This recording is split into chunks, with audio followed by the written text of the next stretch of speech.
following show contains adult content. It's not our intent to offend anyone, but we want to inform you that if you are a child under the age of 18 or get offended easily, this next show may not be for you.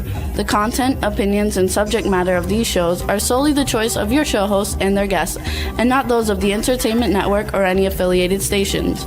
Any comments or inquiries should be directed to those show hosts. Thank you for listening.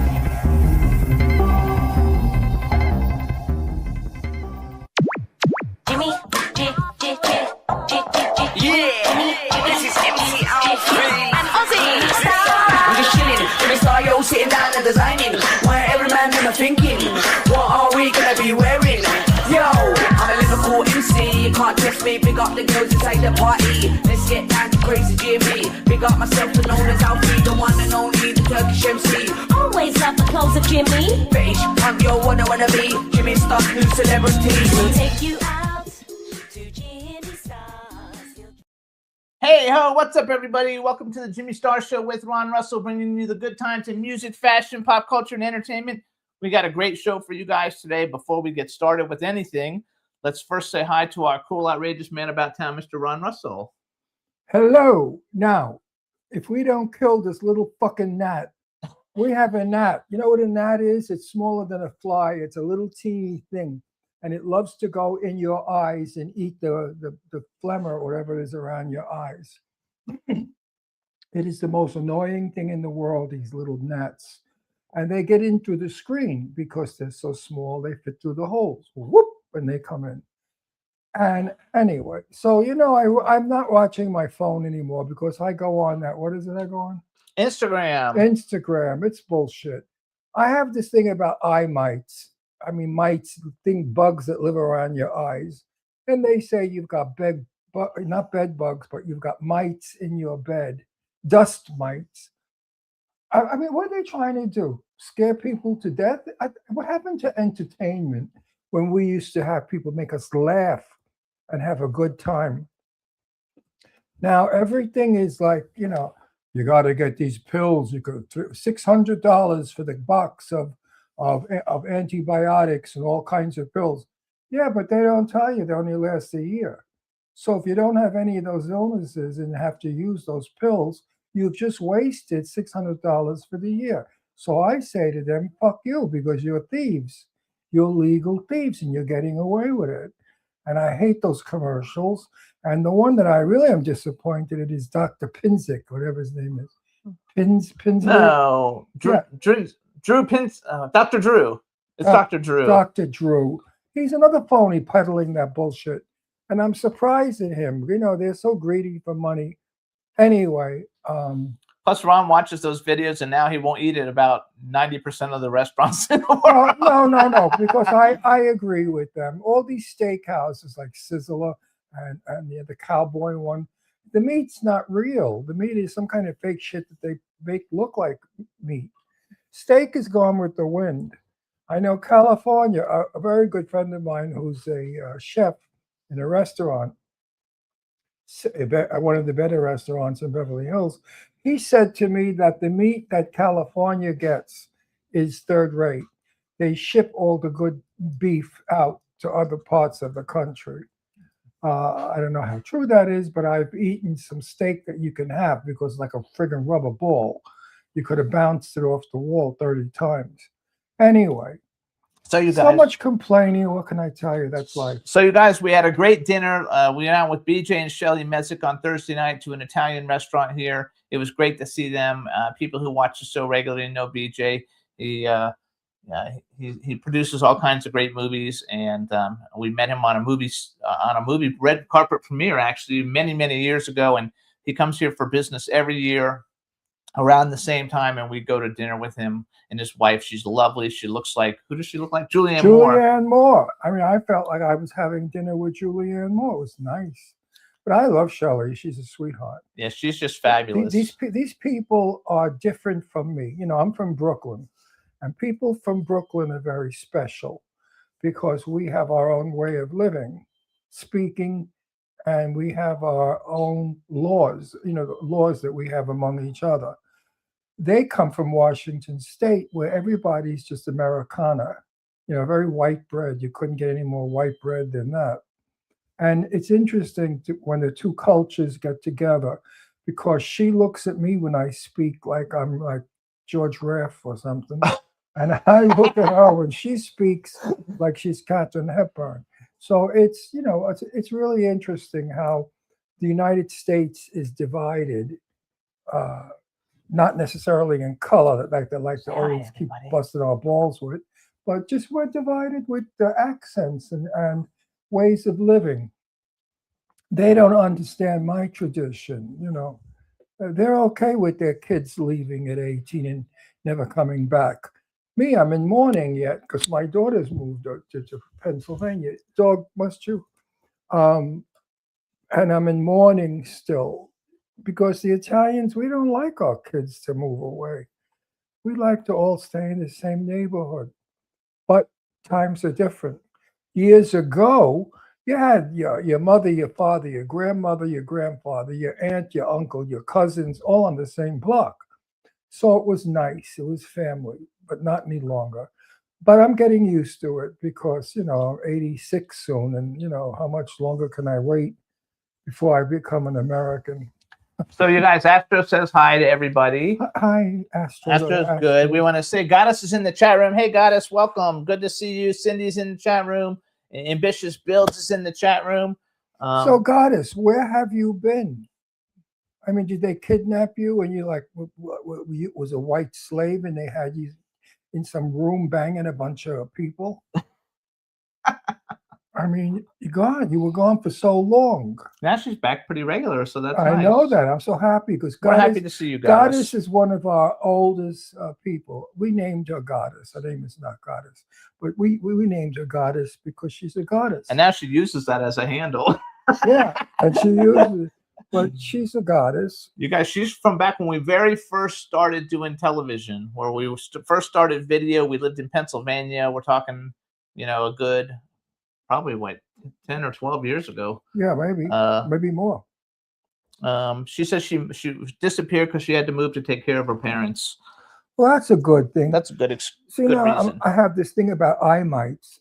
We don't have eye mites. He doesn't have eye mites. He Well, just watches those videos. He in my watches mind. those videos on Instagram and then he like freaks out. No, my eyes are itching because of the pollen, the flowers. You know, I did a number in my garden. I have flowers for days. It's like a fucking funeral. No, really, I have flowers of all kinds and tomatoes and stuff. And that's where our sliding door is to our bedroom. So if you leave the door open, all of that weird shit comes in from the flowers. And we have flowers all over the place. And it gets in your nose and your eyes. So the doctor said, you know, get rid of your flowers. And I said, no, I'm going to get rid of you because you're an asshole to tell me to get rid of my flowers. What are you, nuts? I invested a fortune in them and I've taken care of them like they're my children. He's out there watering every day. Well, and pruning and making sure the bugs don't get it. That's the Italian in me. You know, the Italians love to cook and grow. I love it. So anyway, I mean, I hate when they only have us with guns in our hands. You know, that's part of being Italian, but not all of it. So real quick, you guys, we have two great guests today. Our second guest is Maxie Bond. She's one of the original members of the Mary Jane Girls, so everybody knows her. The Mary Jane Girls. Mary Jane? Mary Jane Girls. The fuck is that? It's a fucking group. They were like hugely popular. They had two of the biggest dance hits of the 80s. Mary Jane Girls? The Mary Jane Girls. I wouldn't listen to them if you just by their name. It stinks. Well, what kind of name, Mary Jane? You know their songs. You were dancing to them at Studio 54. I was. They have two huge hit songs. She's fabulous, you guys. They were actually founded by Rick James. And, to me, Mary Jane was pot or the candy. It is Mary Jane. Is pot. I know, or the candy, the nice. I like the Mary Jane candy. That's funny. Anyway, you guys, they had two huge hits. One of them was called "In My House," I think, and the other one was called "All Night Long," and they were hugely popular. They topped the Billboard charts. They played at all the major shows, so it'll be a lot of fun. So we have Maxie Bond coming on, and our first guest is Dominic M. Valenti. He's the CEO of Valenti Partners LLC, who also just wrote a new book. and he's from Brooklyn. I think he and Ron are going to hit it off immensely. But before we do that and bring him on, which we're about to do, we want to thank everybody for tuning in last week. So YouTube flagged us on 2 of the videos, and we had to cut them out. But Mark Loverush and Avohi Avoher went to their record label or whatever that posted the stuff on YouTube. And so we're going to repost the show with the songs put back in, and they're going to let it go again because we only got 10,000 plays on YouTube, which is very small for that group of people. We usually get way more. So we're going to re-upload the show this week with all the music and get them to whitelist it. So what it won't songs go did away. they boycott? One of the ones that Mark Loverush did with Avohi, and then Avohi's single that comes out on Friday. So we still did good. The show still did good, but we wanted to do better. I think on Instagram we got a couple 100,000 plays, but we wanted to do Too better. many people putting their friggin' fingers in the pot. They should all mind their business, go about their business, do your business, leave us do our business. There you go. I So can't stand it with this bullshit. that's just the way it is. I know that's the way it is, but that's wrong. It shouldn't be. All right, so we want to thank everybody for tuning into the show. You can tune into us. We're on Libsyn, Apple Podcasts, iHeartRadio, SoundCloud, iTunes, Spotify, Amazon Music, Google Podcasts, and YouTube. We're on about 150 other platforms, but those are the ones everybody knows. So please keep tuning in every week. We appreciate it. Did I say Spotify? Yes, I said Spotify. Okay. And anything else you want to say before we bring on our first guest? Nope. All right, everybody. Now we're going to bring on our first guest to the Jimmy Star Show with Ron Russell. A lot of pressure. I'm scared to death, Jimmy. I'm scared to death. I talk funny. I look funny. I got funny mannerisms. I don't want the kids to leave home. I eat funny food. I'm scared to death. I got my security guard here, though. Who is? I got Oh, look at security. this. So this is Chanel. This is Chanel, everybody. Oh, that's the one. That's the This is one. her, Isn't it This is her. ridiculous how we love these little dogs? right? Well, she's gonna go down and play now. So I won't fly to New York because I can't fly my dog. Don't fly your dog, by the way. no, The we little don't. ones- the little ones like that can go deaf, you know. You know what So it we're is, not- Ron? I have a plaque on my wall. It's Snoop. It's Charlie Brown in a hoodie, and Snoopy's in the back, and it says, "If I can't bring my dog, I ain't coming." And that's me. I have missed family functions, parties, everything else. I don't care. I don't care. Thanksgiving to me, if Chanel can't come, I have a turkey here. I'll watch football on the couch by myself. I'll open up a bottle of Chianti. I'm good. I don't need none of that crap. You know, We she feel, can't we, come. I feel don't care. we feel the same way about Astro. Astro's like my kid. I call him my son. Exactly. I love my little baby. Are you kidding? We don't have kids, but here we are, and she is the baby. It's amazing how somebody that small can take up an entire bed, though. I still don't know. She's like a No, snake. I cracked up laughing when I Man. saw the birthday party you threw for the dog. That Thank was you very much. We had some fun. We had fabulous. some fun. We had Well, some that's very, very Brooklyn. You know, that's what I miss. When I was in Brooklyn and hanging out with all my Brooklyn friends, we had parties for every reason. I mean, it Exactly. was wonderful. Exactly. And we laughed and we danced and drank. It was great. You have a good time. You know what? I always say this. I said, I do what I want to do. I only do the things that I have fun doing because I don't know where I'm going to be tomorrow. I might not be here tomorrow. So I don't know. So I'm going to have fun today. I'm going to do what I need to do today. And that's the same thing with business and with pleasure and everything else. I only work with people. I only take on projects that I enjoy the person. I can't work with somebody I don't like, and I don't. So, we do. Well, we do some that's things. of course. Where are you from in Brooklyn? Bensonhurst, originally. Bensonhurst. Right. Now we I make- was born in Red Hook. Okay. Now, And, Red Hook has the best hamburger in the state. Red Hook Tavern. No I joke. don't know. I don't Red go Hook back. Tavern. Okay, so wait, I want to go back to the dog. I don't go back to Red Hook. So first of all, we want to do our introduction. So now we want to welcome to the Jimmy Star Show with Ron Russell, you guys, CEO of Valenti Partners LLC, and author Dominic Valenti. And we were talking about Chanel, his dog, So I got Dominic actually sent me a party favor from the party. This is Chanel. She's a beautiful Yorkie. It's got the Chanel logo. It lights up on the side. And these were on the tables at the party for many hundreds of people, along with the Chanel bottle of wine. And that's homemade, Ron. That's homemade. And the wine is homemade? Yes, the wine is homemade. Absolutely. Oh, I didn't drink it because I didn't want to open it. It's so pretty. But anyway, I'm just letting you guys know. So us dog people are crazy, and we love our dogs, and we take our dog almost everywhere. Not everywhere, but almost everywhere. Let me put this down. I fight with Jimmy because I want the dog all over. And Jimmy says, no, you can't bring him there. I said, well, fuck them. What are they going to do? Throw me out? I tell them it's a service dog. Prove me wrong. That's right. By the time they prove me wrong, a month went by. What do I give a shit? I use the restaurant. In New York, and I researched this because there was an issue with somebody gave us a hard time of bringing Chanel in, and I called the Attorney General, and I got a letter. One of the only good things that Letitia James ever did, in my opinion, we don't want to get on the political diatribe, and she said it is illegal. It is illegal in the state of New York for someone to even ask you if that's a service animal or what your is. I know if you that. say she is a service animal, that's it. They can't ask you what she performs, what service she does. That's it. Same here. Magic That's word. the same way it is here. Good for you. Magic word. That's it. Because you know what? I mean, I understand. I've seen people, bringing their service python on an airplane. All right.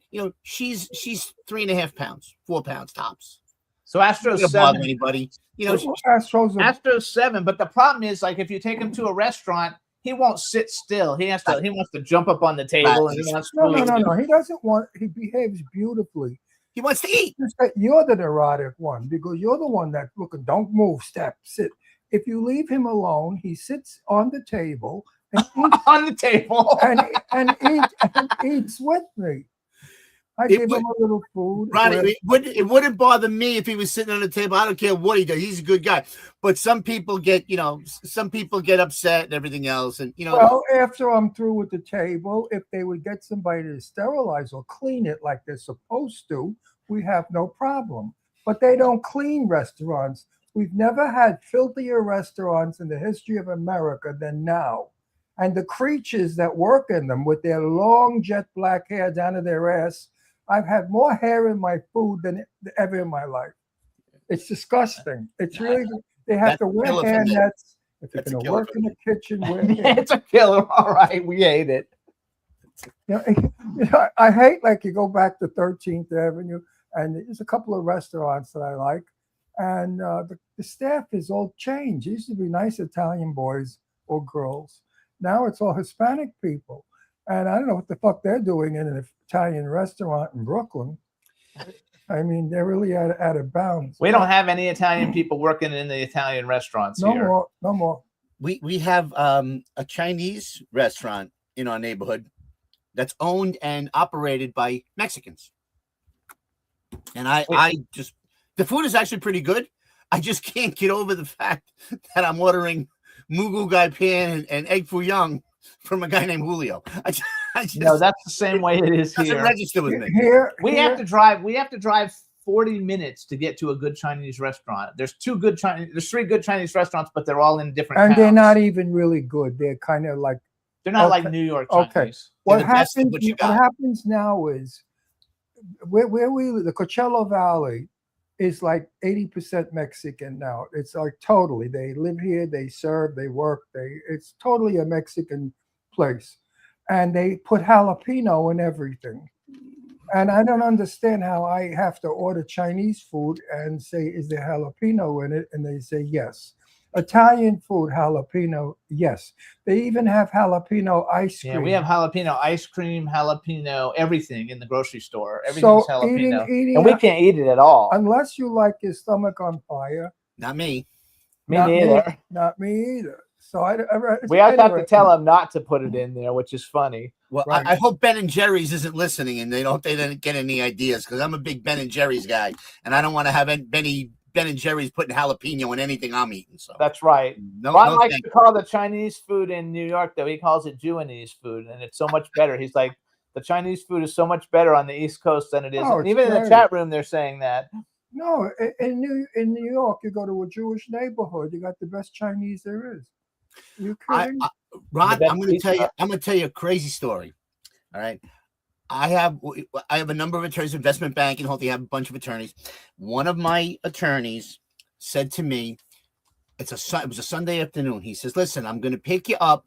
We're going to go and have dinner. Me, you, and my brother and my cousin. I said, okay. So him and his brother, who I knew, right? And his cousin was Eddie Antar. You know who Eddie Antar was, right? I don't. Crazy Eddie. Ron knows who Crazy Eddie was. Crazy Eddie. sold televisions and stuff. Well, he said he sold television. He sold boxes with stuff in it. But Eddie was a character, and Eddie, big. Crazy Eddie. I didn't know Crazy Eddie was Italian. He's Jewish guy. Jewish. Eddie Antar, and we went to a kosher Chinese restaurant. And I said, "You're kidding me!" And it was a kosher Chinese restaurant. Well, So I can cross that off my bucket list. I have been to dinner at a kosher Chinese restaurant with Crazy Eddie. So you just can't order sweet and sour punch and pork. can't do that, right? Exactly. That's But it what- was that's actually what- good. It was good food.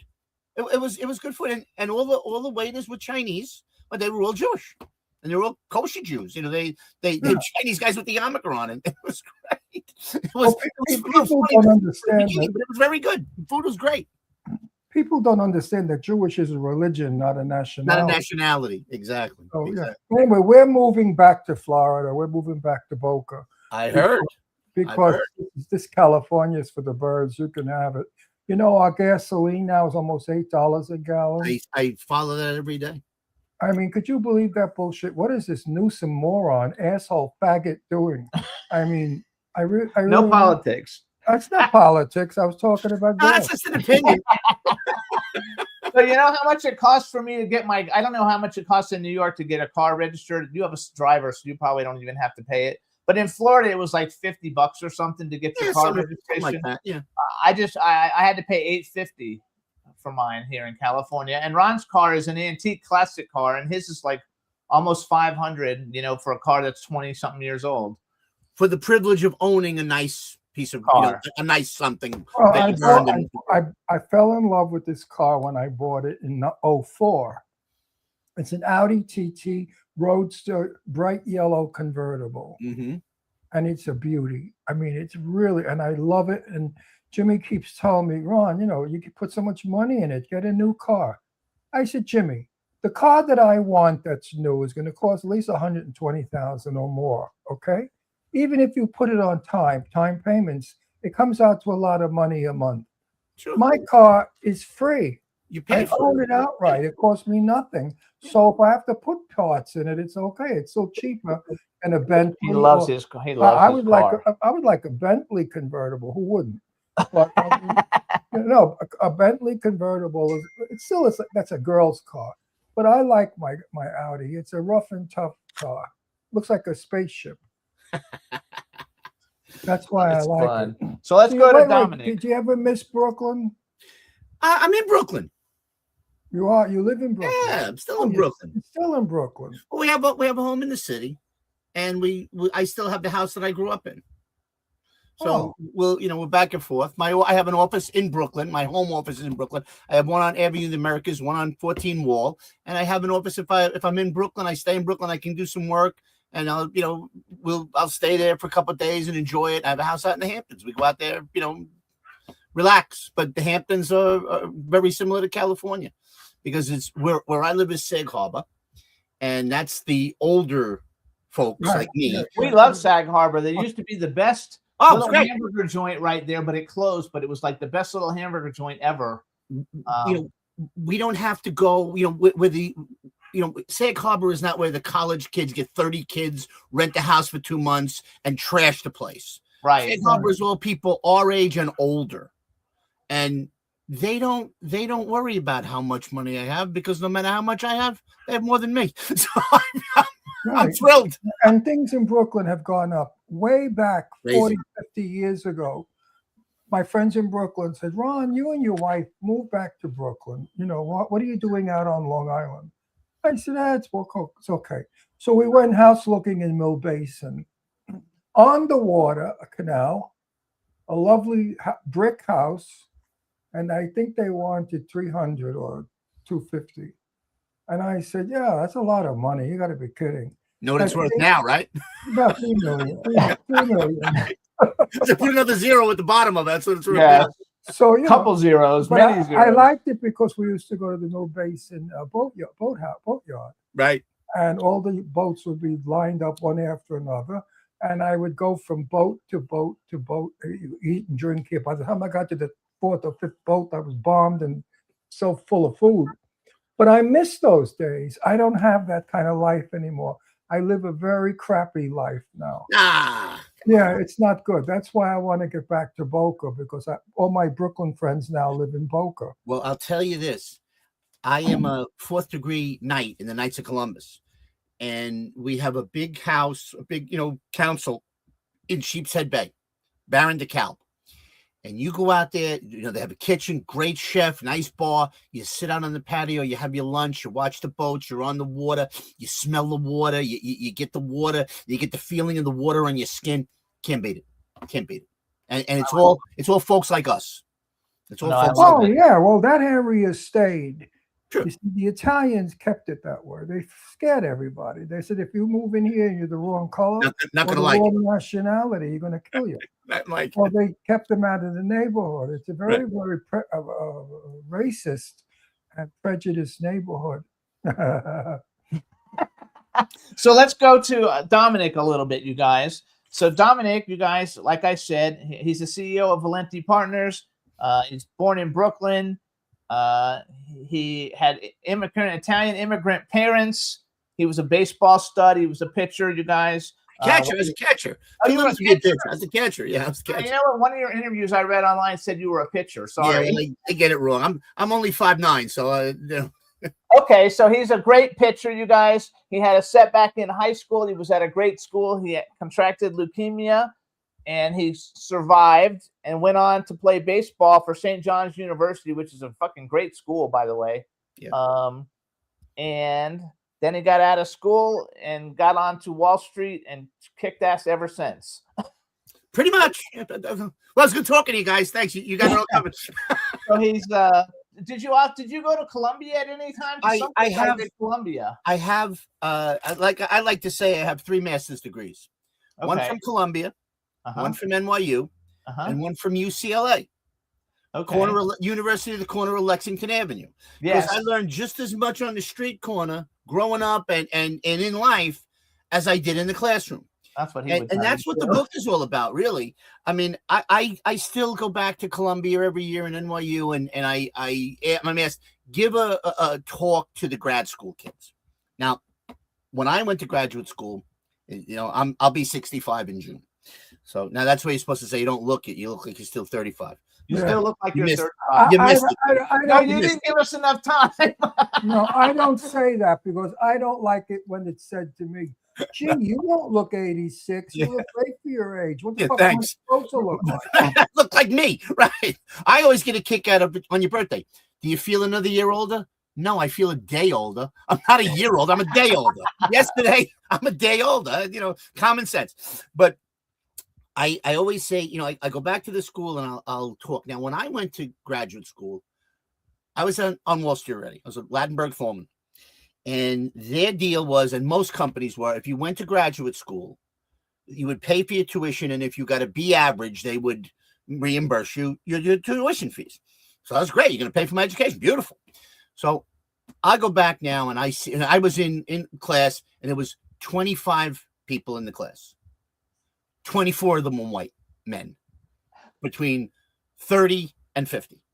There was the oddball, person of color, or there was never a girl or a woman or a female. Now I go back, there are people from all over the world, men, women, everything. And they're all trying to learn. And I walk in and the first thing they say is, doctor, what is your name? I said, well, I'm not a doctor. I've got 2 master's degrees, and that's too many. So I didn't really need. They look nice on the wall. You know, people say, "Wow, you must." I'm surprised you didn't get beaten up in Brooklyn Nah, me? for having all those degrees. Nah, come on. Somebody didn't knock the shit out of you. I know a lot of guys. And I was one of the guys. So, statute of limitations is gone. But now they'll say no. So I said, well, who's got the book? Who has the book? And they're so timid. And they raise their hand, and I pick on the meekest looking one that I can find. I say, could you come up here, please? And bring the book with you. And he'll give me the book. And the first day they'll flip it over, I'll say, $119.95. That's a lot of money. Now, you know why you use this book, right? And I said, because the guy in the back of the room wrote it. That's why your professor wrote the book. That's why you had to spend $120 on this book. So he had a little gimmick on there. That's what they all do.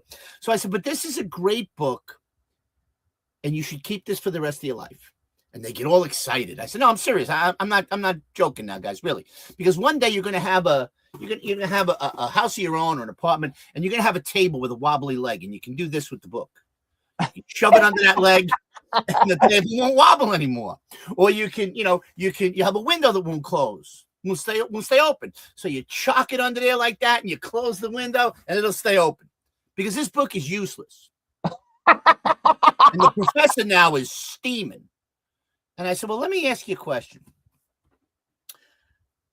And it's a line right out of A Few Good Men. Where's the mess hall? I mean, you never had a meal in 3 years at Gitmo. You never had a meal. I know. He won't know it, but I know it. I just follow the crowd to chow, sir.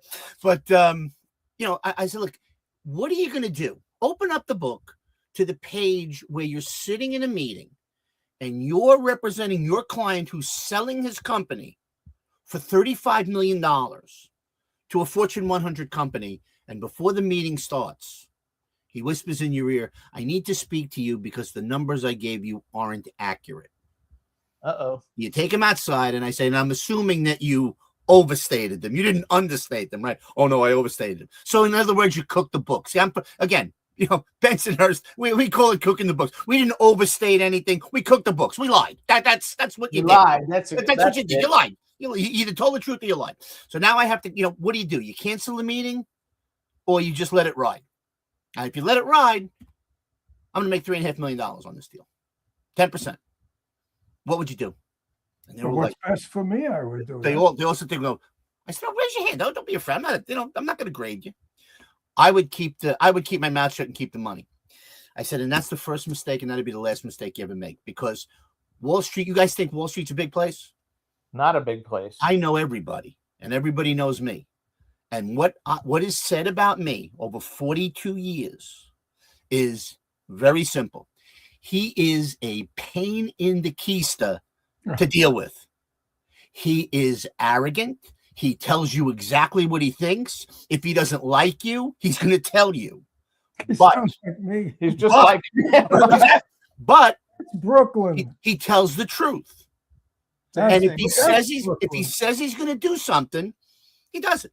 Because I turn down 90% of the deals I see because either I don't think I can finance it, I don't like the people involved with it, or I don't have faith in the business.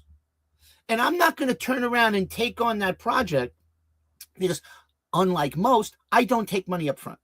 I'm dead set against that. I just don't do that. And that's just not my thing. If I take money up right now, Jamie Dimon and Chase Manhattan, they do. They're Chase Manhattan. Goldman Sachs does. Morgan Stanley does. I don't. I said, look, I'm gonna look at this and I'll let you know yes or no. And if I say yes, 99% of the time it's going to get financed. If I say I'm not going to do it, I'm not going to do it. Not going to do it. I'll give him a referral of somebody. Hey, go see this guy. But that's how it is, and that's why I've lasted so long, because you can't, you can't be everything to everybody, and there are things I just won't do. I mean, I will not do. Yeah, but the last thing you want is the name bullshit artist. Exactly. Because in Brooklyn, that's it. You're finished. You're toxic. Nobody wants you. Because that's part of our upbringing is don't corner, and don't think you're so smart that you can get away with anything, because you can't. You'll always get caught. Ron, I'll tell you So what. if you we tell have- the truth, you can't get caught in a lie. We have nieces and nephews and stuff, and they're all shapes and the little guys kill me. They'll come and they'll try to work it. My Air Jordans, my father won't get them for me because I said, wait a minute, you want a pair of Air Jordans? Yeah. Don't start telling me stories. Because I've created, told, and forgot more stories than you could ever remember. I pulled more jobs than anybody ever has. And I learned from guys that did them before me. So here's the deal. What's your report card look like? Pretty good. What's pretty good? Define pretty good on a number line. And they'll tell me. All right. Tell you what we do. I think you could do better.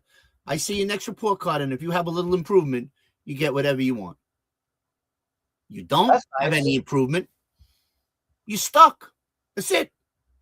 And many a time, well, you said if I should. I said, no. I said if you improved, I would get you Air Jordans. I didn't say just because I Air could look at Jordans your are sneakers, just so you know. Well, They're Air Jordans are sneakers. Just so you know. very expensive sneakers that moms and dads get very upset with me when I buy them because they're a couple $100 a pair. And once you get one pair, you can't go down. So now my mom and dad, Mom and dad are stuck in into it. Right, again all the exactly. time. part of Which my I charm. want to go back real quick to you guys. He mentioned the reference to A Few Good Men, which is a conversation Dominic and I had when we first met a long time ago. It's a movie that both of us love. I know all the lines in it, and so does he. But everybody should actually watch the movie. It's Tom Cruise and Demi Moore Nicholson and and Kevin Bacon and Jack Nicholson. It's a great movie. So Kevin Pollock. if you haven't seen it, so many people in that movie, that you know now that you didn't know then. Dominic is a wealth of encyclopedia of movies. A lot of times they're really obscure, but so am I. I'm good with the really obscure ones, so we know a lot together. But I want to do a little thing. So you guys, it's ValentiPartnersLLC.com. I wrote this little thing down, and then we're going to talk a little bit about your new book. All right. So this is the services that they provide: consulting, the recapture of non-performing assets, biotech project funding, real estate financing, oil and gas exploration and development financing, and movie and entertainment financing, which is the one that is the one that I like a lot. And Dominic has just written a book, you guys. He can show it and I can show it. And the name of the book is called What They Will Never Teach You in Grad School, Not Even at Harvard. And Wall Street Lessons They Don't Teach in the Classroom by Dominic M. Valenti. And on the back, there's an about the author. And if you see, we even have Chanel in the picture on the back of the The book. brains of the operation. So you guys, the book, it challenges the core central thinking and reveals how entrepreneurs can grow companies without giving away ownership. It's a real world guide to capital control and building lasting companies. And then he uses this great analogy throughout the book, using a pizza. And once a slice of pizza leaves, it rarely comes back. Never comes back. Somebody eats it. It's That's gone. right. So part financial strategy guide, part entrepreneurial manifesto, focuses on not just building companies, but on owning them. And it's a really, really good book, you guys. It just came out. It's available on Amazon now. It's what is $16.99, I think, right? I The forgot. hardcover's like $16 or $17, and then Yeah, $16.99 on Amazon. It's also available on Kindle. And look at you on the cover. there How you much go. work did you do to this photograph? nothing. Got to talk to my publicist. I don't even look like you. You look like. Thanks, what's Ron. his name? Appreciate it, Ron. Thank you. I'm going to bust your balls a little bit. It wouldn't be you if you didn't. No, my audience expects it. They're all listening and saying, Exactly. Why is Ron being so tame? No, I'm only kidding you. You're handsome. All Italians are handsome. I'm sorry. We're a beautiful race. Look, Sophia Loren, me. Sophia Loren, me, you. Top two. Those are my top two. Those are my No, top. Italians are gorgeous people. That's why all the women that are Mediterranean. hot. There you go. Listen. I was a hairdresser. All the Jewish women in Rigo Park, they'd all go to Italy on vacation without their husbands to get stuffed by the Italian guys because they play hide the salami and they loved it. I got a couple of cousins that still live in the old country. They're probably laughing right now when they hear this and say, "Yeah, your Ron is right. Ron is telling the truth. Ron is telling the truth." I have cousins all in Genoa. I have two generations of cousins I visit them. It's nice. Well, But Ron- Italian people are very, very special people, and I think the world has found that out. When we first came here as immigrants, we were treated like shit. We were hung, killed, murdered, beaten. Our wives, women were raped. I mean, the horrible things they did to Italians, nobody talks about. They only talk about the new immigrant, how big deal. We did not get what the new immigrants get. We didn't get money. We didn't get telephones. We got shit. We got kicked out of neighborhoods. Nobody would hire you.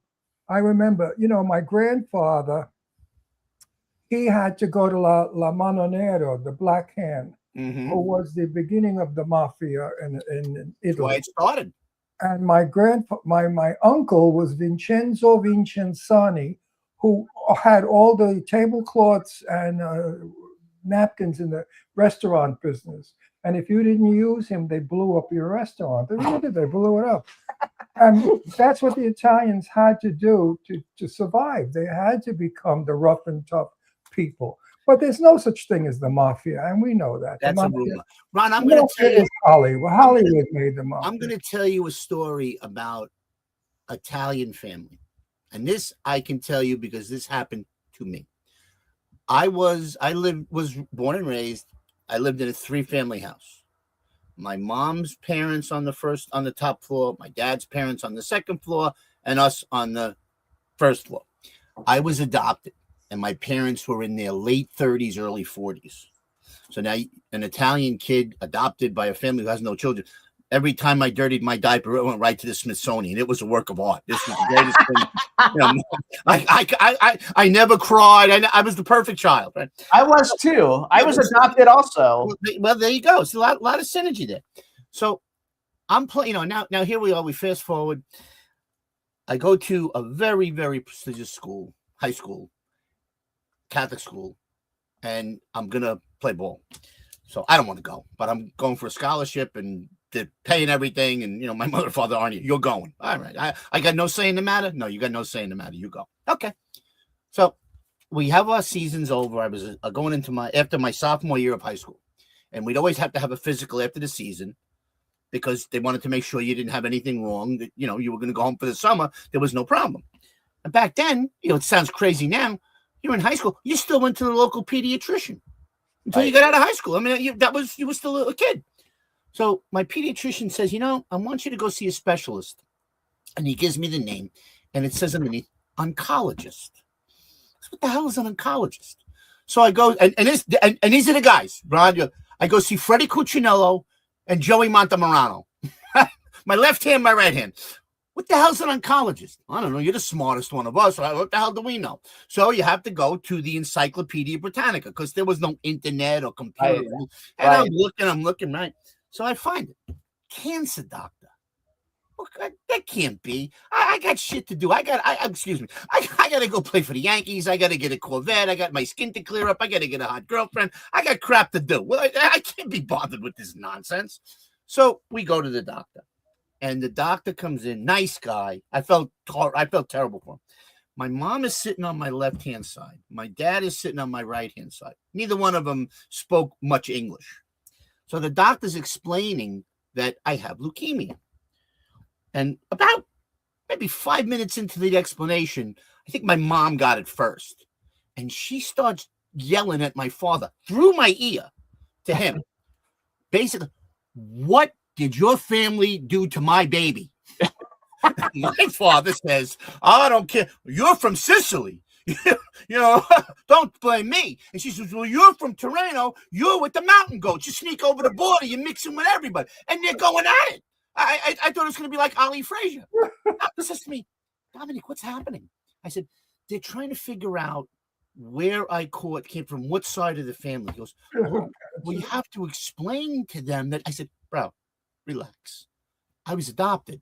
He says, well, and then he goes, oh, well, I said, right, exactly. You're just going to keep quiet and you're going to let them kill each other for the next 6 months and you're going to get me better. Because like I said, I got shit to do. If that's not the genesis of the Italian family. God, the baby's sick. But who caused it? Who caused it? Yes. Whose fault is it? Somebody's always got to be at fault. It's got to have somebody to blame. So, That's that's because they didn't understand. they had no education. They nothing. They had no education. But you know what they taught me? They taught me a lot of stuff about the corner of Lexington Avenue too. My father told me, I go to a new school. I don't know anybody, right? All right, yeah. I don't know any of these kids. I don't want to go. My father said to me, hey, just be yourself. If they don't like you, they don't like you. Fungal. They got better things than you do. I can't afford to. I said, I'm not worried about that, Dad. He says, just remember one thing. And I never forget this, and I still do this day. He says, if you got to lie to somebody to make them like you, they ain't worth having as a friend. I've used that 1,000 times in my life from a guy who had a 4th grade education. Perfect. You can get all the master's degrees and all that's important.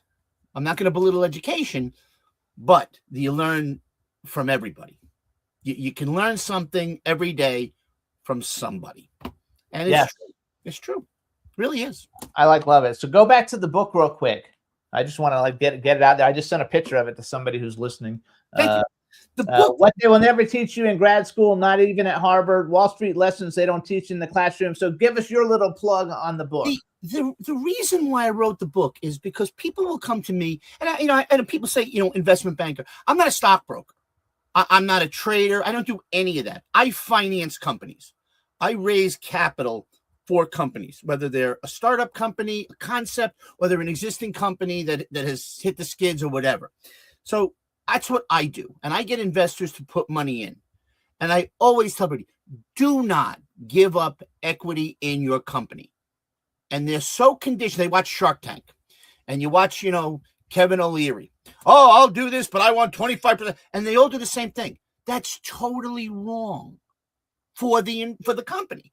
And it's wrong for the investor too. If you're starting a company and I come in and I give you, they talk about angel investors, a little, an initial investment. Well, I'm going to give you $200,000 and I want 25% of your company. A lot of people are so desperate, they'll take that $200,000 and they won't think anything about giving 25% of the company to them. Well, you just valued your company at $800,000 and there's not a damn thing I can do about it because anybody that can count on their fingers to 4 knows it. So there's nothing I can say. There's nothing I can do. You just buried yourself. But here's the reason, and this is what I tell my investors too, but I'll talk about the company first. I tell my company, you don't want a partner unless they're going to bring something to the table other than capital that can help you. Now, if you're a manufacturer and you manufacture screws, well, if you got a guy who Screws. It's just an example. and now you have a company that manufactures bolts. You might want to work together. That's something. There's some synergy there. Right. Just because a guy's got money, his grandfather could have died and left him money. That doesn't mean he's smart. If you buy stock in Amazon, you don't get to pick up the phone and tell Bezos what color trucks to paint the trucks, do you? Right. No. You sit back, you take a dividend. The company will run or not run, and it will run better without outside interference. Now, and I tell my investors too, you don't want his equity because what's the national sport of the United States these days? It used to be baseball.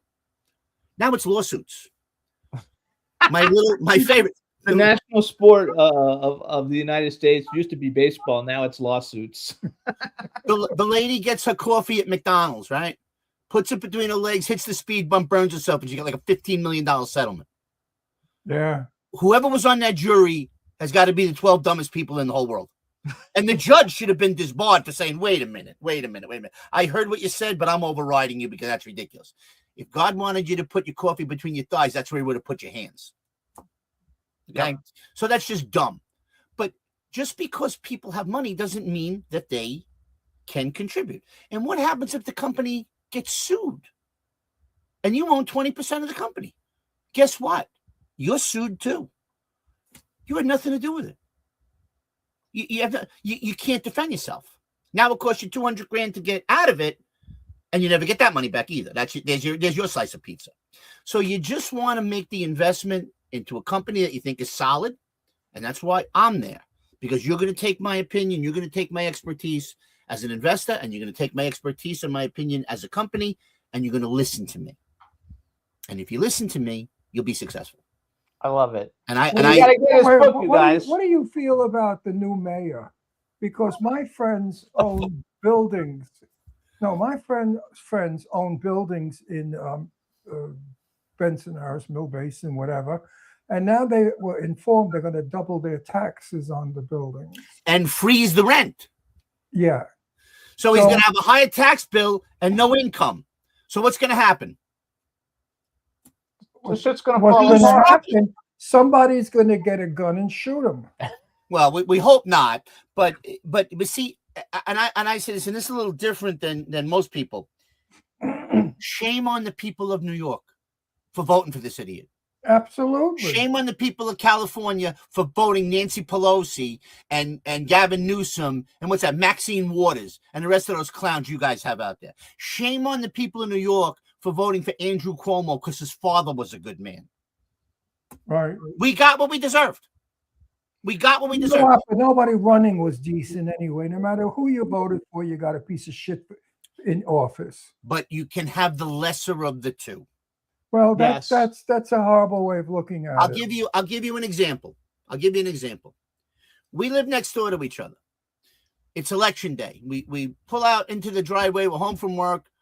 Hey, have you voted yet? No. Let's go. We walk around the block. We go to the grammar school or the library or wherever we vote. So we take a walk around the corner and we vote. Doesn't matter who you voted for. You do your thing. I do my thing. And we're finished. And we see across the street is a Baskin Robbins. So we go, hey, I'll buy you an ice cream cone. Hey, I haven't had an ice cream cone in a long time. You know, you go to Baskin Robbins, you get 31 choices. You know, you go to vote, you get 2. Yeah. Isn't that kind of silly? I mean, think about it. Isn't that kind of stupid? Yes.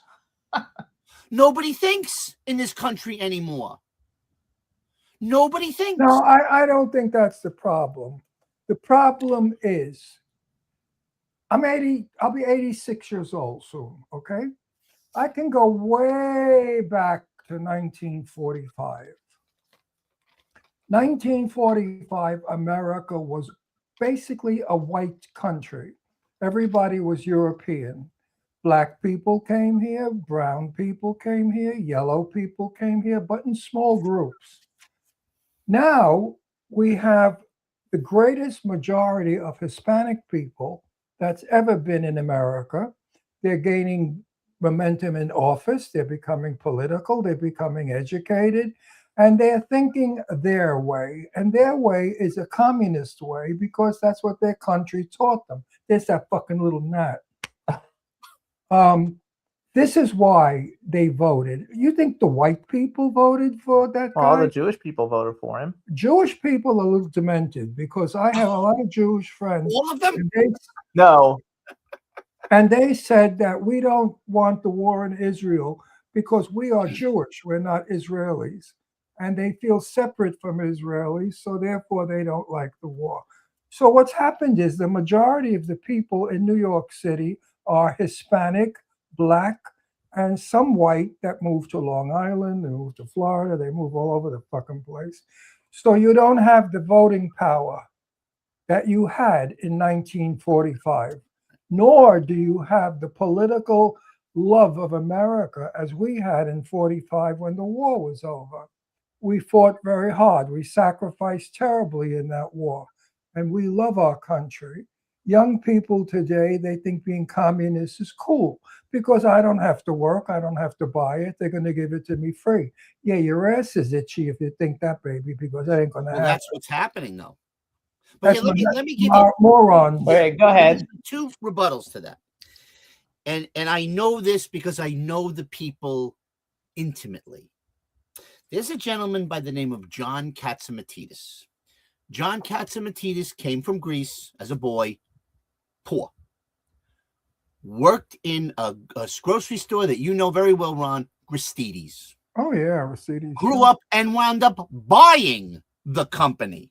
Is a billionaire, a self-made billionaire.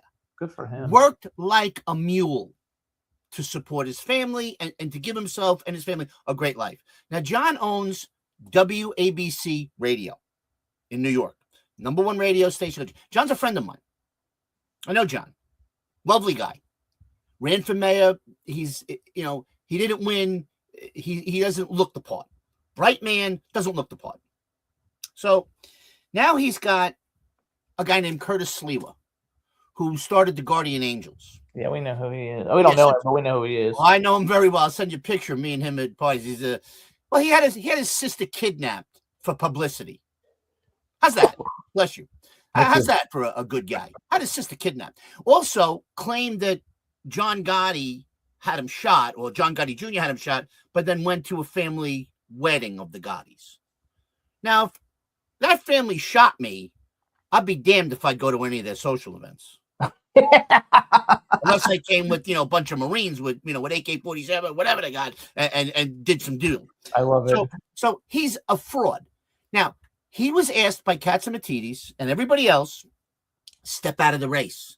All you're going to do is you're going to take votes away from Andrew Cuomo, who isn't the best choice either, but you're going to hurt us. You're going to hurt the greater good because we're going to get stuck with this guy, Mondami. He wouldn't do it. Do you know why he wouldn't do it? Because he made about $7 million with all of the donations and everything else, and he had all of his family on the payroll. That's why he wouldn't do it. So I love New York. I'm in the subway shaking hands. Bull crap. Of course he's Bull bullshit. crap. So he really stuck it to New York. He also stuck it to his friends because he dumped all over all the guys at ABC, who I know most of them. They're all good guys. And he dumped all over Katsamatidis, who pulled him out of the garbage can. This is your issue. People, Also, there was a day people see, when New York- hold on. People see him because he's got his little red beret on, and they think he's a savior. He's a fraud. He's a fraud. They He's said going he to didn't save even me. have a place to live back in the day. I read an article where he like couch surfs and like sleeps on people's couches. That's exactly true, He doesn't Ron. have a place to live. That's exactly true. That's what you Jimmy, want for that- your that is mayor. exactly true. I was told, don't let him come to your house. You'll never get rid of him. He's like a cockroach. You think he's got a problem with his gnat? He's like a cockroach. You will leave. And this is fact. I love it. What were you going to say? there was a time when New York was an elegant city Sure. with elegant people who dressed well, behaved well, had manners. Okay, Not defecating on the those streets. people have since gone. They're all dead. Well, they moved away. children- Well, they Well, moved to Florida. I'm one of the survivors, okay? A few. Those people, their children, both my daughters are very elegant, very ladylike, raised by me, Italian American style. They're New Yorkers like years ago. They dress beautifully. They no tattoos and spears and all that shit with Spears. pink hair. None of that crap. I don't have any pink hair and I don't have any tattoos Today, either. today, the minority has taken over, as they said, and the meek shall inherit the earth. You ain't kidding, baby. They really inherited it. And that's what's running everything. Garbage people, stupid people, uneducated people, arrogant people, foreigners that don't even know what the fuck they're talking about. You mean They like a came from- congressman they from came from Minnesota who desert- married her they- brother to get him Yeah, into like that. No, they yeah. came from a hole in the desert. What do they know? They just You learned mean where you mean a toilet guy who ran for vice president on the ticket with Mrs. Harris? And Yeah. is at the head of a multi-billion-dollar fraud? Which I just And read. it's I still- think. And is still sitting in the governor's mansion in politics. Yeah, I Minnesota. don't want to do politics though either. Anyway, we've got 10 minutes left. So what we're Okay. going to do is I'm going to change this conversation. Let's talk entertainment a little bit. You have such a wide knowledge. Let's talk entertainment. Ron best friend was Jane Russell. Do you know Yeah. who Jane Russell is? Yes, I do. buddy. she's That was my one of his bud. best friends, and he also knew Elizabeth Taylor. He knew Betty Davis, Sophia Loren. His first movie that he did was with Sophia Loren, and she kissed him on the cheek or something, and he didn't wash his face for a fucking month. I would have No, I been dead. I would have had a heart attack. I ran I home. would have had a heart attack. I ran home to show my mother the lipstick, and she wasn't there. And I panicked. She said she's down at Aunt Millie's. So I ran to Aunt Millie's house, and there was my mother. And I stormed in, and my cousin Bertha. Everybody was there looking at me. What's wrong, Ronnie? What's wrong? I stood there and I said, "She kissed me, Sophia Loren. Look, proof. Can't beat that. You can't beat that.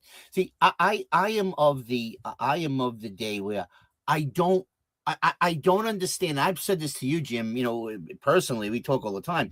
I said I don't understand how young people can go to a movie and I've had nieces and nephews.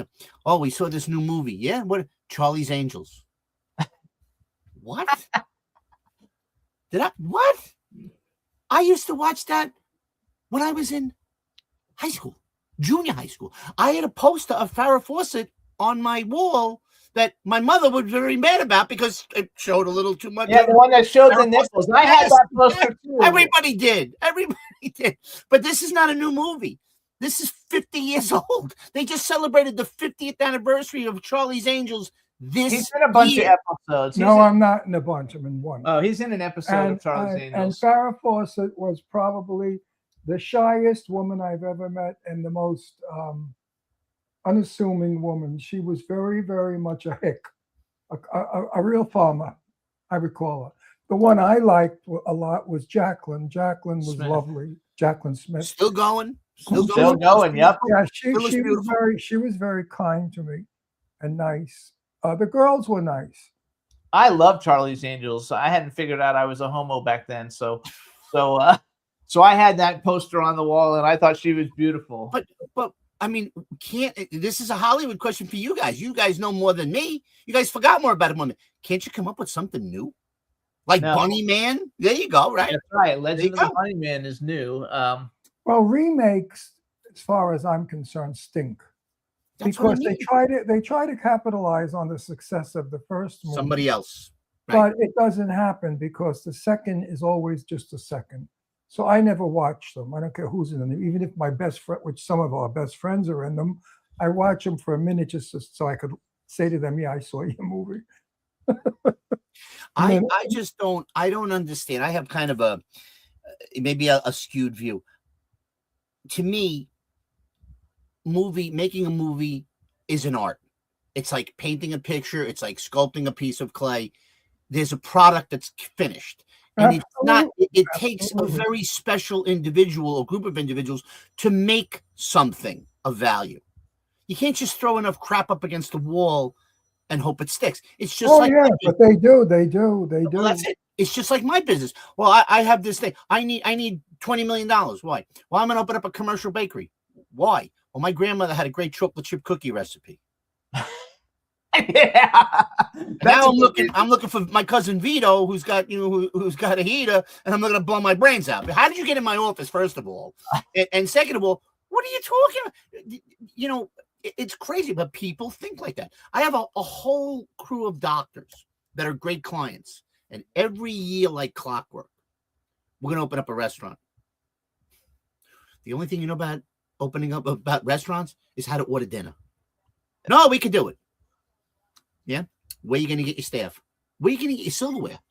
Where are you going to get your provisions? Who are you going to hire? Who's going to be your insurance carrier? People don't know anything. And that's a problem because people, in the movie business, it seems like, you can just, this is an idea. It's not an idea. You got to excite me. Get me excited. Show me something I haven't seen before. Give me a performance of somebody. I don't know. I mean, these Marvel comic movies, they make a fortune. Make a I've never fortune. watched any of them. Because the audiences today don't want to think.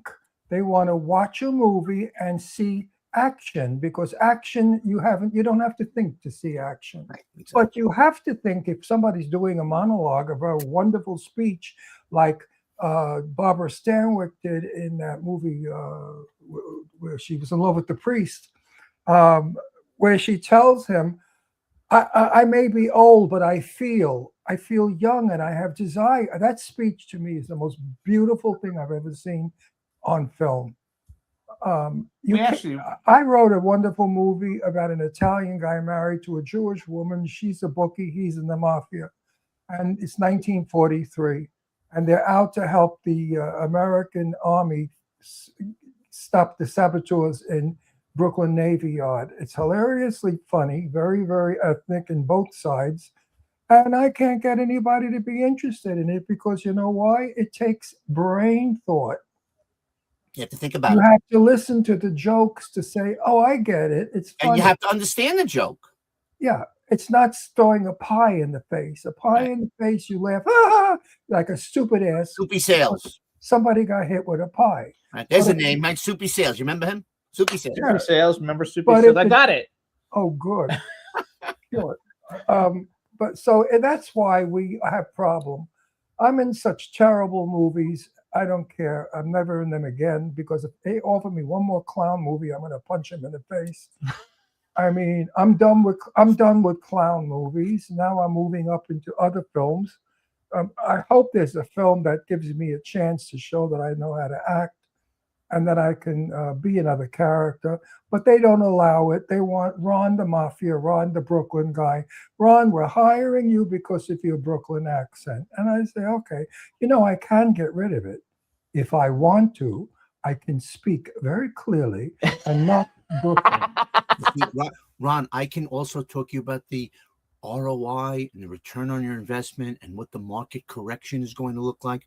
But I can also say, hey, how did you get my commercial bakery? Because your grandmother had a chocolate. Get the hell out of here. I can say that too. Who the hell let you in? Hey, Janelle, get him the hell out of here. What are some of your favorite movies? I love, my very favorite movie of all time, you laugh, The Wizard of Oz.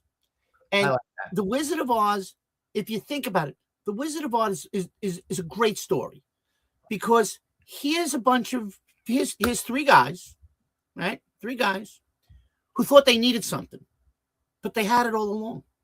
The Scarecrow wasn't dumb. The Lion wasn't a coward. And the Tin Man had a heart. And it took little Toto to pull the curtain back on the Great Wizard of Oz, and he was just a little short, fat, bald guy. That's all he was. But it was also He scared everybody. It was also 1939.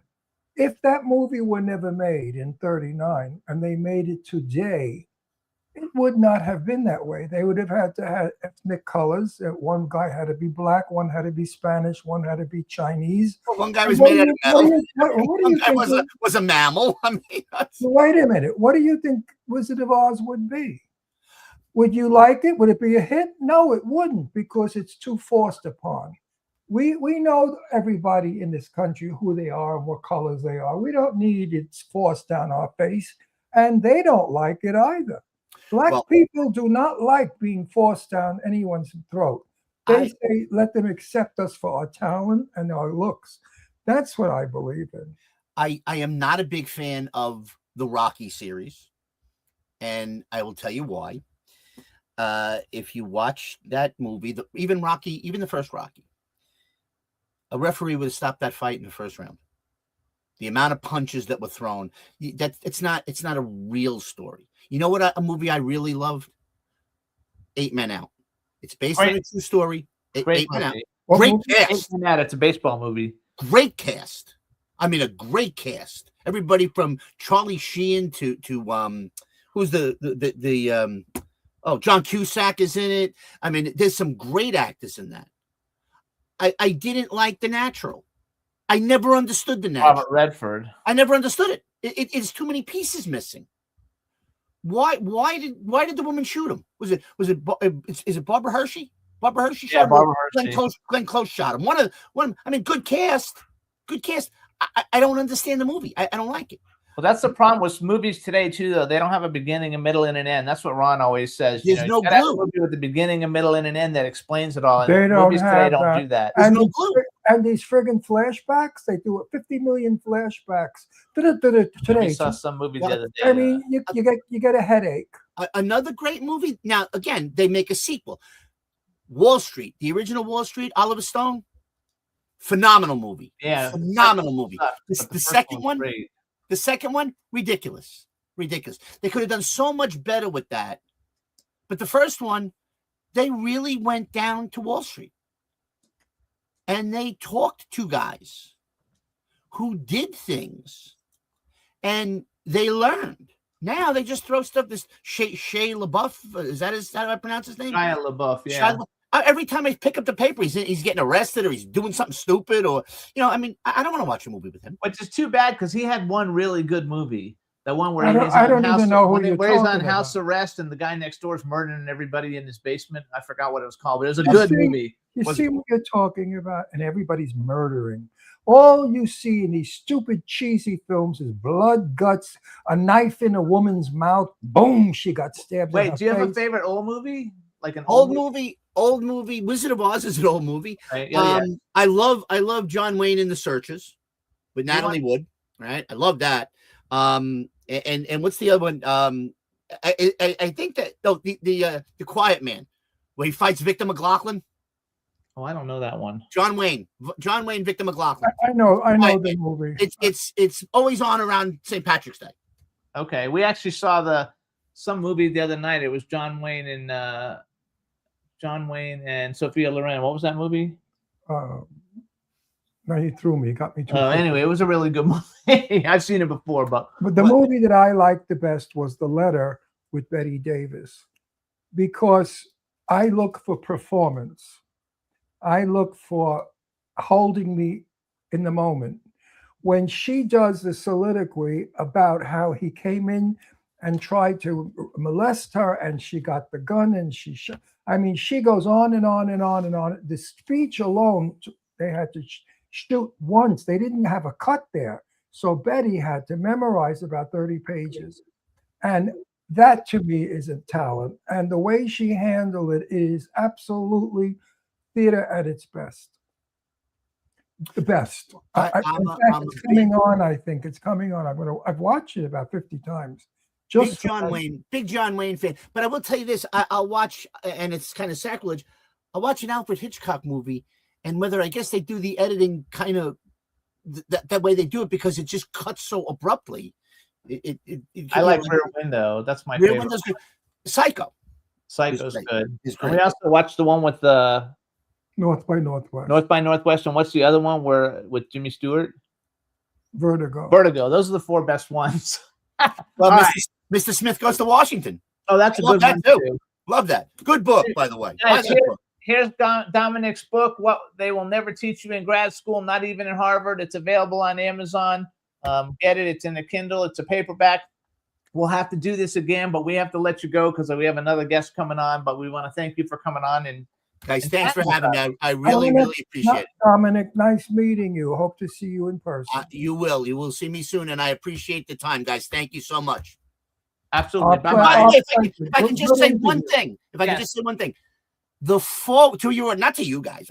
I'm done talking to you guys. All you folks, listen.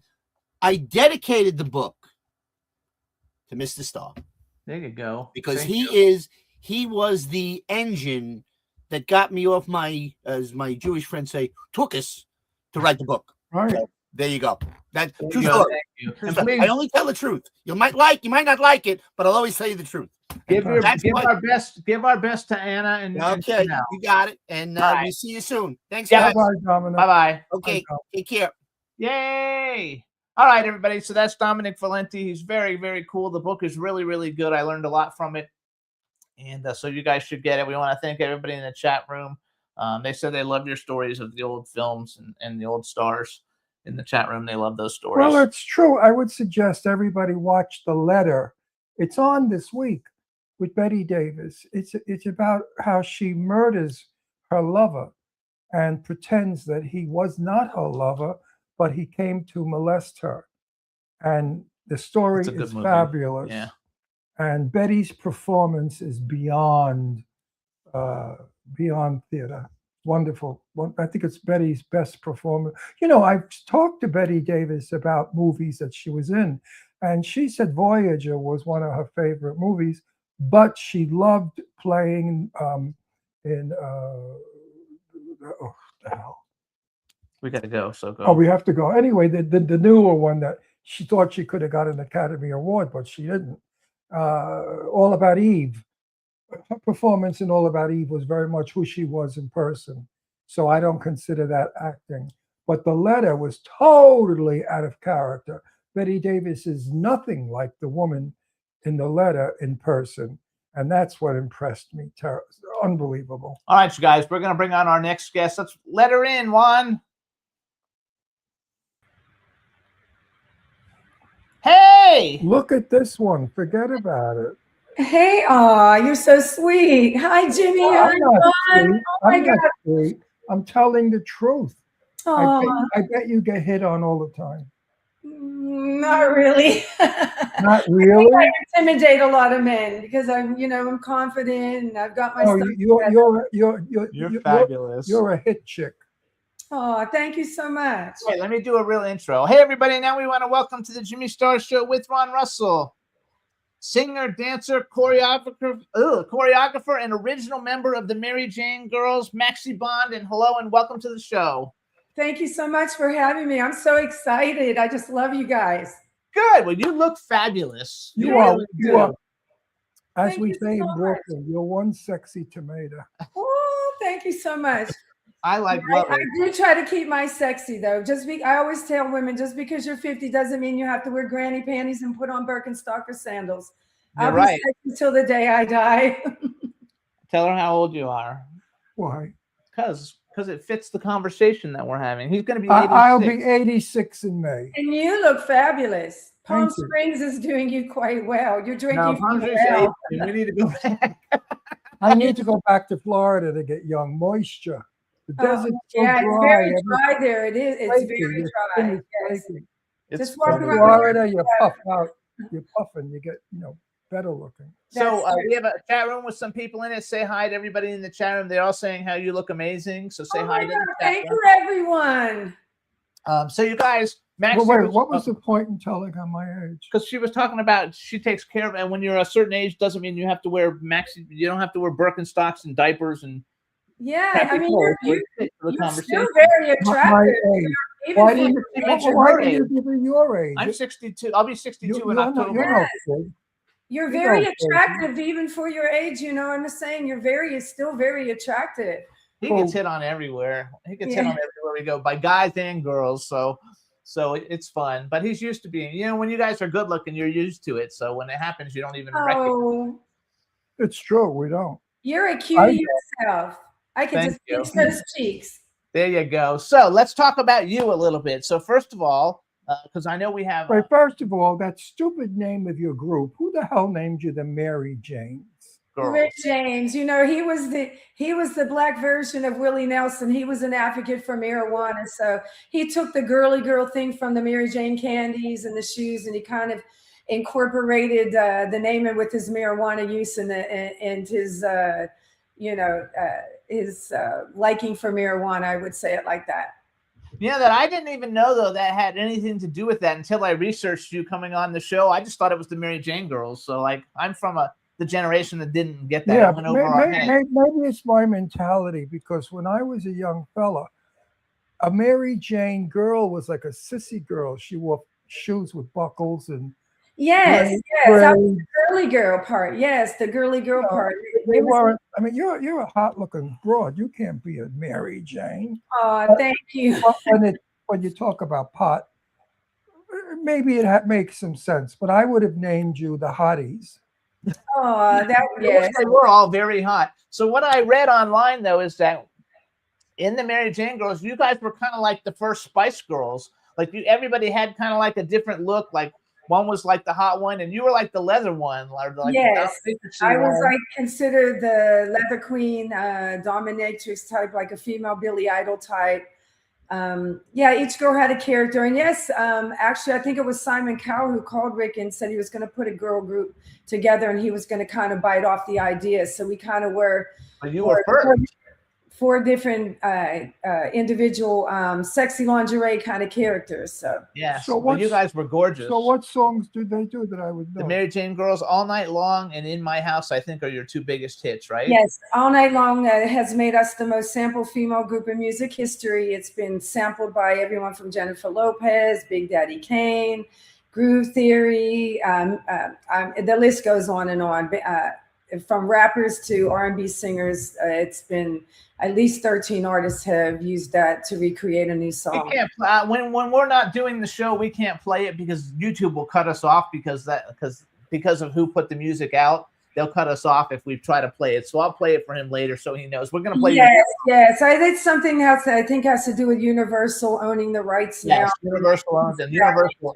they're not nice to people who use No, their. they just want to make money all the time. So, you know.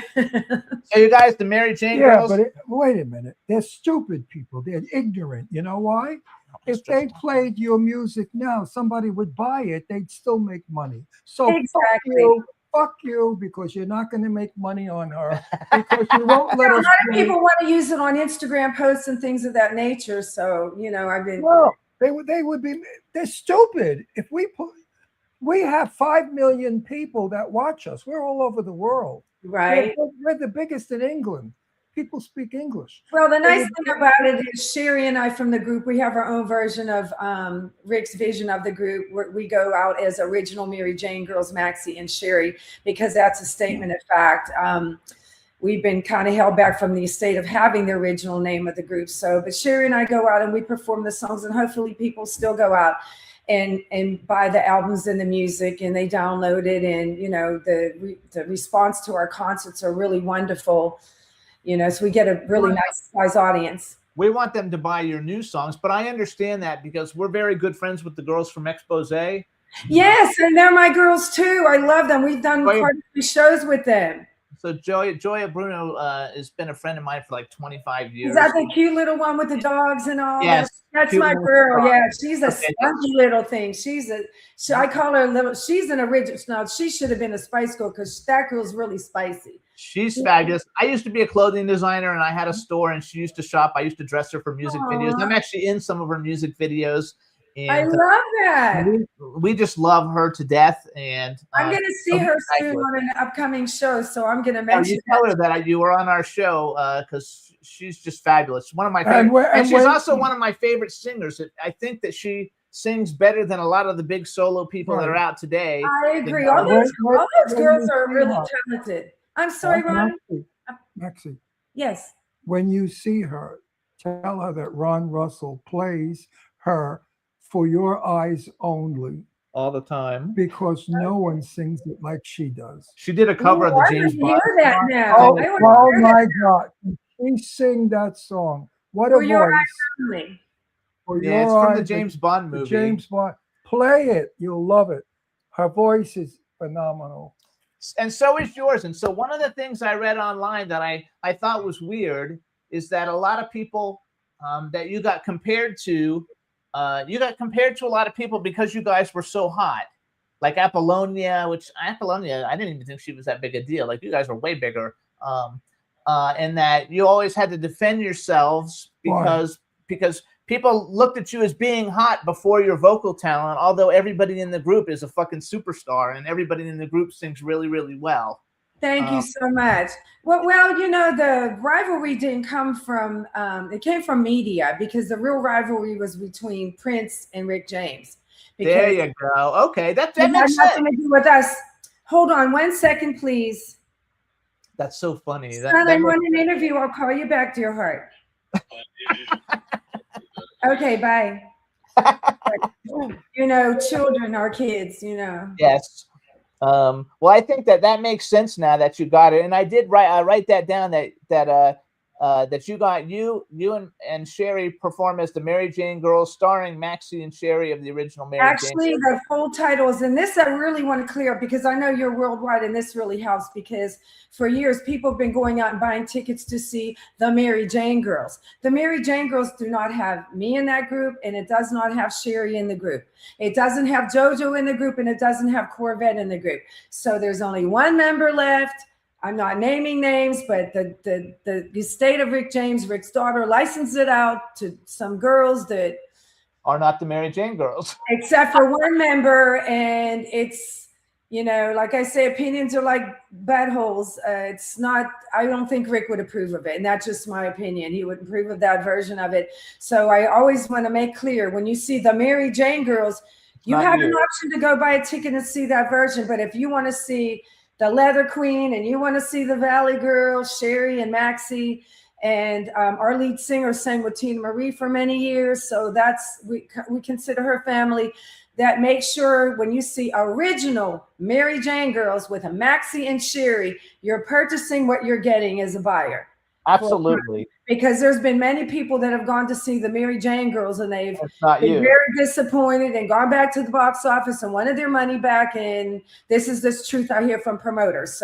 So make it clear, everyone. Original Mary Jane Girls, Maxie and Sherry, you're going to get the girl in the leather and the Valley Girl.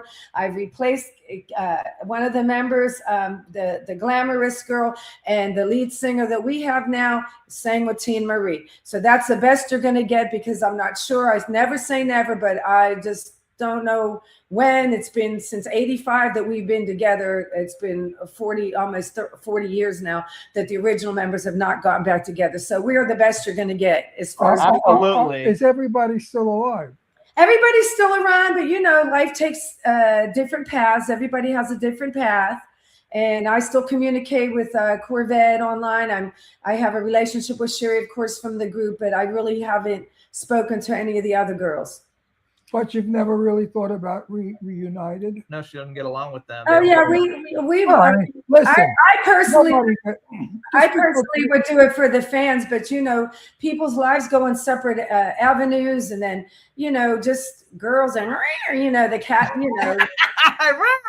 No, but sometimes you just listen, can't. listen, That's why I would say I appreciate the boy bands like New Edition and that, even though like the Johnny Gills and the Bobby Browns have the beef, they can get together and make their bag and get their money, but girls, the emotional aspect of it and the cat fighting, and it's Hold really on, hard let to him- keep a girl group together because Yes, that's true.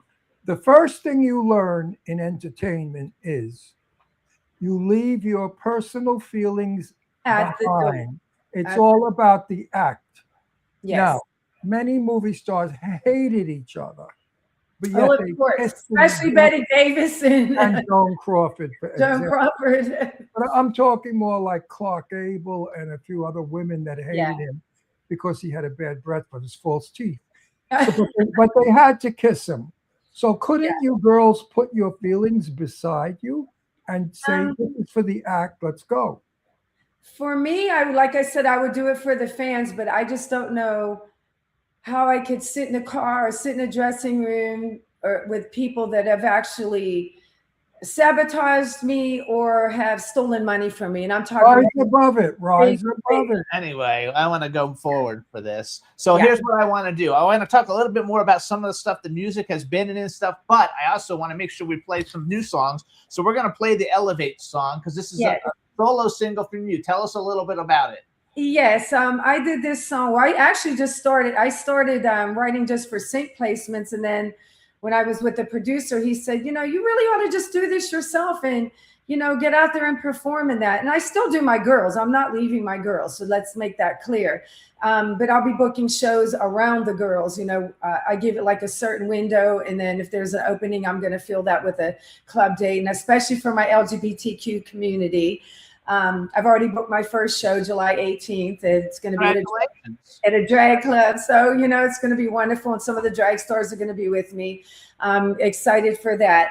But I wrote this song, Elevate, because we live in a time where we're on a 30-day hamster wheel to pay bills. And some of us are working 2-3 jobs and being single mothers out here and even single fathers out here. And the pressures of politics and, the division we have in that I wrote this because we need to take a moment, just a moment for yourself to either meditate or get a massage or, go to church or go out into nature or, take some time for yourself. Just take a minute to elevate and lift that heavy head and heart up off your shoulders and your neck. So I'm happy to do this song because it's a really nice, I call it the grown and sexy EDM. It's not that I drank 10 cups of coffee. We have a lot. Last week, our whole show was EDM. Everybody on it was like a famous EDM person. Yes. So But we're I gonna call do my it. music more grown and sexy because it's more laid back. It still has rhythm. It still has a dance ability to it. It makes you want to still move. But this song Let's hear it. is very relaxing. it. And it's just a message. Just take a moment for yourself and elevate in life. You have to take that time. So hang on a second, everybody. One, we're going to play the one that says Maxie Bond Elevate. I'm ready to dance. So everybody, this is one of the new singles by Maxie Bond of the original members of the Mary Jane Girls. The name of the song is Elevate. Enjoy, and we'll be right back.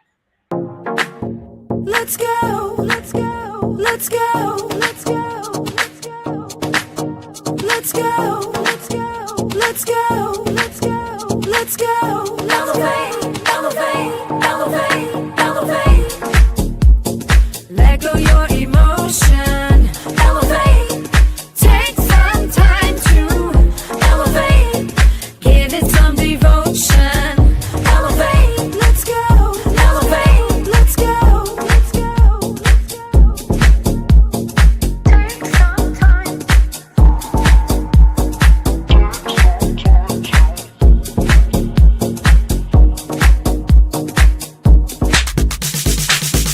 Elevate, give it some devotion. Elevate, let's go. Elevate, let's go. Elevate, let go your emotion. Elevate, take some time to elevate. Give it some devotion. Elevate, let's go. Elevate, let's go. Let's go. Let's go.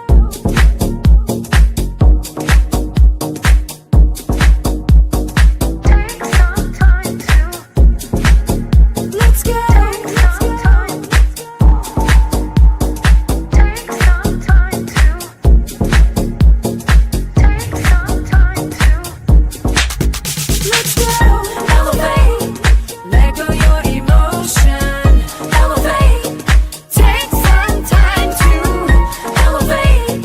Give it some devotion. Elevate. Elevate. Elevate. Let go your emotion. Elevate.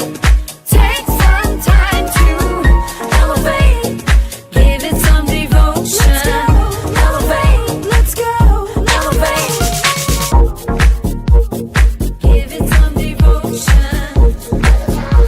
Give it some devotion.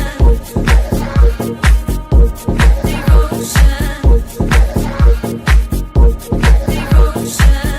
Elevate. Elevate. Elevate. Let's go. Elevate. Let's go. Let's go.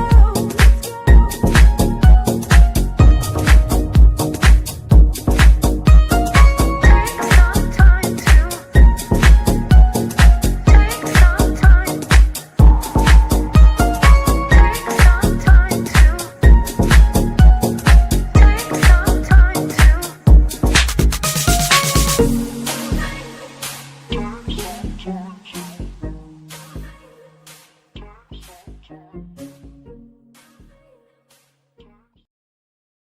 Hey, yeah, Elevate by Maxi Bond, everybody. Did you like it? Loved it. I loved it. And how, because I think I read someplace that you, in your sabbatical, when you weren't doing anything with the Mary Jane Girls, that you were a celebrity chef. Are you a good cook? Very much so. I get that from a lot of people. Yeah, I've cooked for many stars from Lenny Kravitz to the Jacksons. Yes, I my love first that. cookbook was called Champagne and Collard Greens, and it featured all of that. I don't know what that is. Somebody must be trying to call in or something on the computer. Right on. Yeah, I don't I'm know sorry about that. Yeah, my first cookbook was entitled Champagne and Collard Greens. I did that back in the MySpace days, and I now miss MySpace. I loved MySpace. yes, me too. Me too. Now I cook real healthy. I've been a superfoods guru for about 30 years now. I've been eating anti-aging, disease-fighting foods for 30 years. Oh, good for you. Actually, so you guys were originally on Gordy Records. We have this friend, Motown, yes. Ozzy Aziz. We have this friend Ozzy, and she came to dinner here one night. She used to be a singer. That's how I knew her. Now she's a yogi. But she brought one of the Gordys here for dinner. I forgot who. She didn't tell us who she was bringing. But A gentleman, a it guy. was a lady. It was a lady. Probably Sherry Gordy.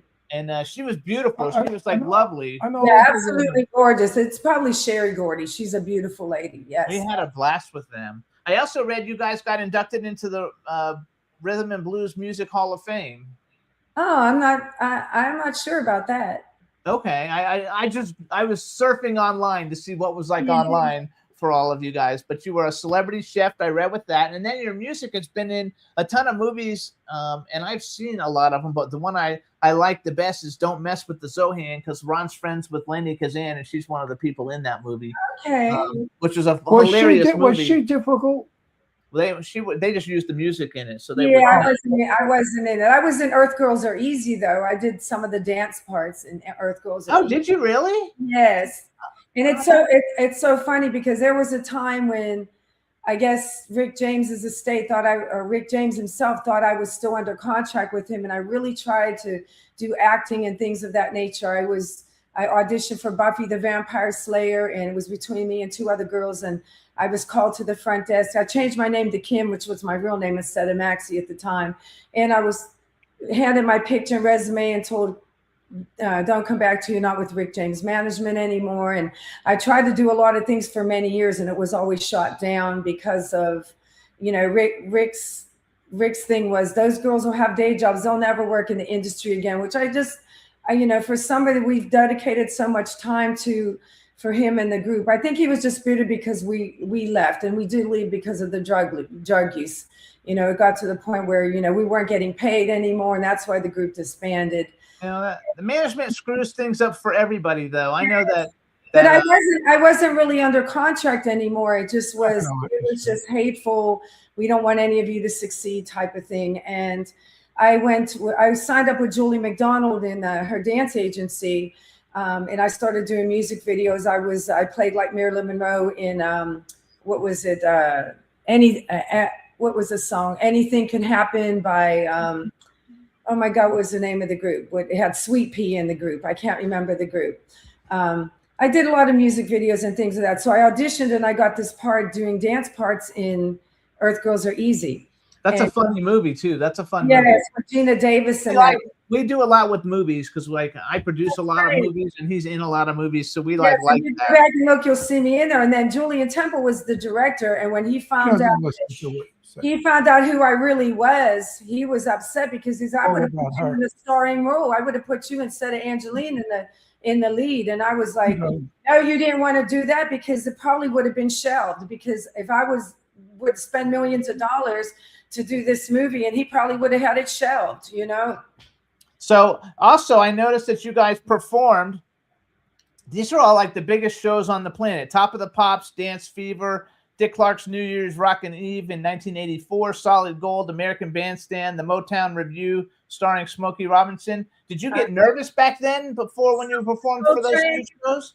Oh, I never get nervous. I'm very confident. Like I do not. Yeah, this one never. The stage is my home. That's like, I don't. I'm like, I'm ready to go. Let's show them what I'm working with. That's my attitude. So, but I never got nervous, but I did get excited. I mean, it was beautiful meeting Dick Clark and, all these wonderful, what was Terry, what was his name? The Dance Fever guy. Denny Terrio. Yeah, I knew it was with a T somehow. But yeah, meeting all these wonderful hosts and even being on these types of shows just was an honor. It just, you made it when you're shaking hands with Dick Clark, when we did an event with Denny Terrio in New York a couple years ago. Yeah, is he still around? Yeah, he's still around. Oh, great. He's still dancing, right? Yeah, yes. Do you want to ask a question? Not right now. Not right now? Okay, so I will ask another question. First of all, so how, because I know you have another song coming out, Plan B or something that's going to come out. That's the title of the EP. It's called Plan B. The EP is called Plan B. It has 4 songs on it, right? Four house EDM songs on it, and the project is called Plan B. And you have another song called Moment in Time. Moment in Time. So I'm going to play that one for everybody too, so we can hear it. And okay. And then that way those are the only 2 solo things that are so far released, right? No, actually the whole EP will be available. I believe 14th or 15th it comes out on TuneCore. Oh, of April. So it's coming out in a week. Yeah, next week it should be available. Yes. I love it. All right, everybody. So this is another Maxie Bond single. It'll be on her new EP, Plan B. The name of the song is Moment in Time. Enjoy, everybody. We'll be right back. Thank you. Enjoy. Uh-oh. Yeah. Yeah. Yeah.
Jason. Hey, so you guys, that was Moment in Time by Maxie Bond. Again, you can follow her on Instagram. She's at Super Maxie B. And so what's coming up for you? Oh, Besides you releasing the EP, do you have any shows that are already on the books that you can tell people about? I'll be at, I just got the flyer. I know the original Mary Jangles, we have some shows pending. I have no definite dates yet for that, but I have booked, it's going to be, let's see here. Do you guys do Gay Pride as the Mary Jane girl? It's a Pride week. It's a drag show, back to the 80s drag show. I'll make sure I send it over to you. It looks like July 18th, and it's going to be in Visalia, California at the, what is the name of the place? Let's see here. Excuse me. I've never even heard of Visalia, California. I don't know where that is, but okay. It's up north somewhere. That's okay. We can everybody, you can follow Maxie, and it'll be on her Instagram if you. Yeah, want it'll to be see on it. there. Yeah, so it'll be July 18th. It's like from 6 to 9, and they'll be featuring some of the drag girls as well. And I'll be performing my new music. Who are some of the like legacy artists that you've enjoyed performing with? Like you said, you've done stuff with Expose. Have you done stuff with a lot of different legacy? I consider you guys like a legacy act. Oh, absolutely. Let's see. Well, definitely Expose.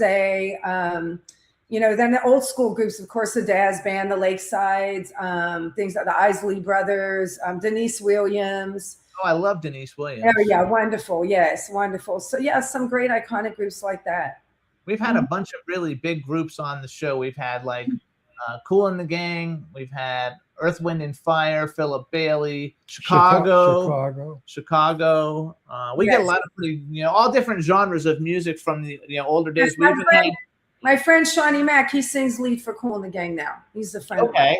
And then we had the people, I forgot, Chairman of the Board. I don't know if you'll remember them. They sang Give Me Just a Little More Time. That was like Ron and I's song when we met. And my friends at Pretty Poison, we've performed with them as well. And then Stevie B. Have you done anything with Stevie B? I know that's a different genre of music. Stevie B, we've done some shows with Stevie B. It's kind of a mix. It's like old school mix, John B, Stevie B. We had John B. Actually, we had John B on the show, and we played his new song, and YouTube, that's how we knew we can't play people's songs, because YouTube flagged the show, and the show got thrown off the air live. Wow. Well, you won't get flagged for playing my music. We will eventually. When it all hits and it gets big, you probably will, but that's okay. Well, from your lips to God's ears, Absolutely. So, you guys, this is Maxie Bond. You can follow her on Instagram at Super Maxie B. Next week, her EP comes out called Plan B.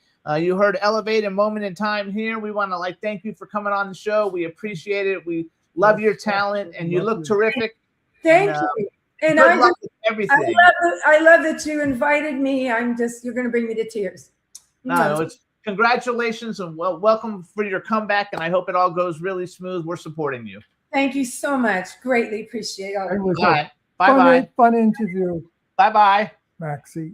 All right, Bye-bye. everybody. So we got we got 2 minutes left, but I just thought we would just come on real quick and say thanks, everybody. We appreciate everybody's support all the time. Chat room, we didn't say hi to all the people that have joined us, but Hub Reynolds is in the chat room. Jeff Caperton is in the chat room. Jeff, you got to quit putting up all those underwear pictures unless you're trying to become like a gay pinup, because I saw a new one today on TikTok that looks like you're had a cucumber in your pants. Leave it alone, everybody. You know what? Everybody's enjoying a good piece of meat. I mean, no, really. Most actors look like women. They have camel toe. Let him show his manliness. I like that. I show my manliness. We're men. We got bananas. We don't have camel toe. What's he gonna do? Shove it up his ass to hide it? No, that's funny.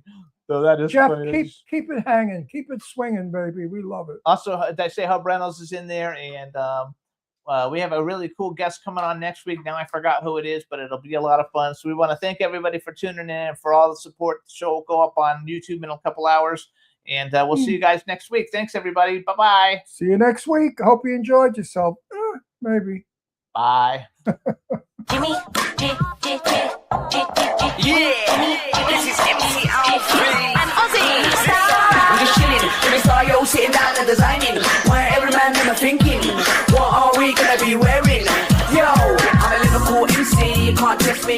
the girls inside the party. Let's get down to crazy Jimmy. Big up myself and known as Alfie, the one and only, the Turkish MC. Always love the clothes of Jimmy. Bitch, I'm your one I wanna be. Jimmy Star, new celebrity. We'll take you